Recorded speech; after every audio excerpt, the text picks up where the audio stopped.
Hello everyone, welcome back to my channel. This is me, Kamran Nahar. আজি কথা পাতিম reels বনাই ভাল পোৱা লৰা ছোৱালীক লৈ। এই যে পিস্তল দেখুৱাই কিছুমান লৰা ছোৱালীয়ে ৰিলস বনাই আছে, বাইটো এটা ট্ৰেন্ডিংত চলিছে পিস্তল দেখুৱাই ৰিলস বনোৱাটো। বাট আপুনি বাৰু জানে নে এটো এটা পানিশেবল অফেন্স হয়?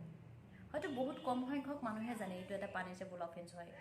যদি আপুনি পিস্তল দেখুৱাই ৰিলস বনাই, পিস্তল লৈ ভিডিও বনাই, তেতিয়াহলে আপুনি এইটো কাম ভুলতো নকৰিব। তেতিয়াহলে আৰ্মছ এক্টৰ অধীনত আপোনাৰ নামত কেছ ৰেজিষ্টাৰ হ'ব পাৰে। গতিকে তেনেকুৱা ধৰণৰ ভুল আপোনালোকে নকৰিব।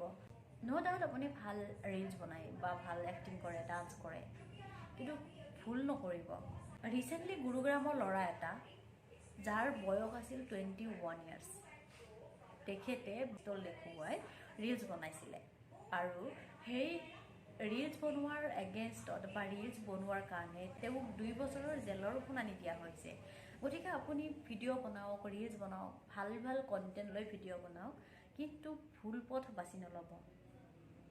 নিজক প্ৰটেকশ্যন দিয়ক, নিজক সুৰক্ষিত ৰাখক।